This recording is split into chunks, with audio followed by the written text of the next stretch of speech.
Greetings folks, it's been a week since the Adapt or Die conference in Sydney, but it feels like about a month or a lifetime.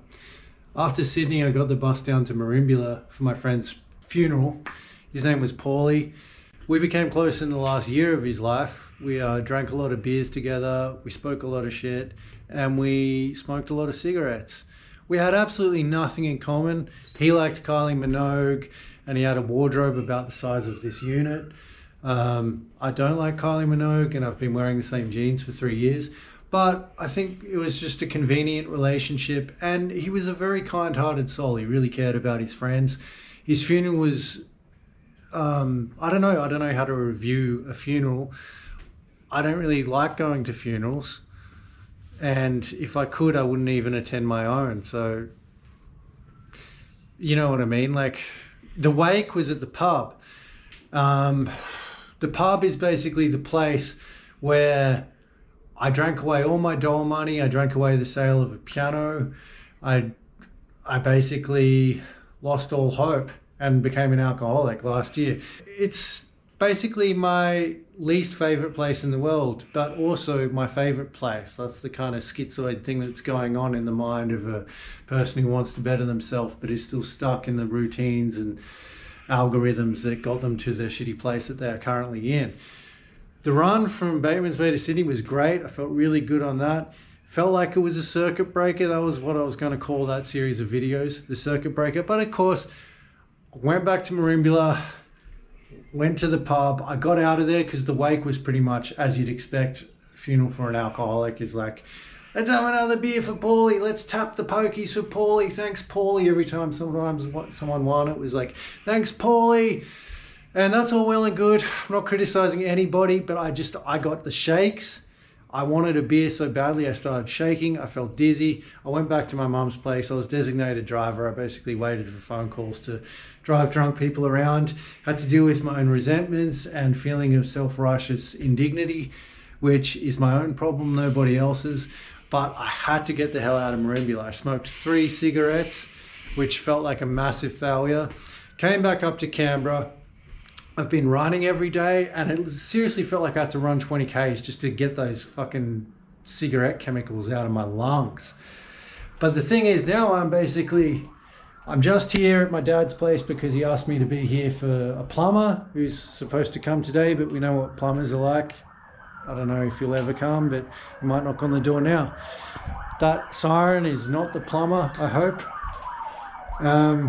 But basically what I want to talk about, sorry for the long-winded intro, is procrastination. I have had too much time to think about continuing my journey. I am going to go up to Sydney. I bought this. Sorry, everything's a mess, don't judge me. My life falls to chaos as usual. I bought this $50 backpack. $50, and it's a 60-litre backpack, which is twice as big and twice as expensive as my $25 backpack from Kmart as usual.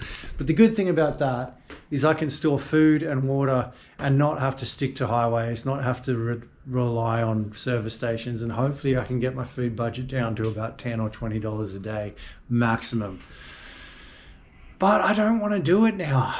I'm thinking of all these excuses like, oh, I like running.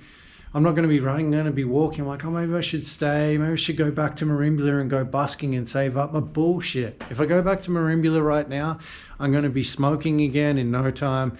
And it's just a matter of time before I pick up one drink, and that's it for the year. That's it for everything. So basically tonight or tomorrow, I've got to get on that bus to Sydney, and I just got to start walking as much as I really don't want to. I don't know why. Motivation is gone. I've got the post-adventure doldrums, and the only way out of it is to keep adventuring. And just to remind you, which is also reminding myself, the point of this adventure is to sustain myself, not destroy myself, which I think will be more prominent on this one because I'll be hiking instead of running. Though I do miss the idea of running. I miss the feeling of running because it really does obliterate all those bad algorithms in the brain. But it's obviously not a permanent fix.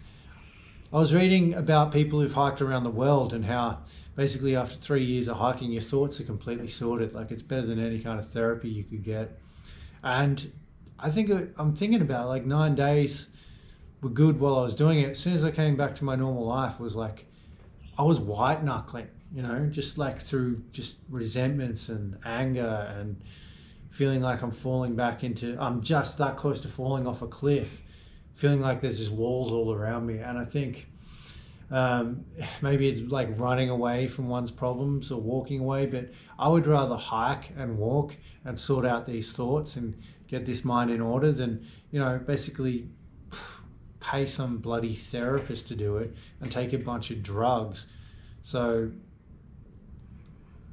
who knows how long I'll walk for. I've got the Canberra Marathon on April the 16th.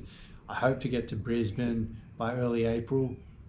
And I hope to just be in the moment and really experience trails, coastlines in a way that I didn't from Bateman's Bay to Sydney, because Bateman's Bay to Sydney, you know, I had this goal to get to Goggins and I was running, whereas this time I'm going to be walking.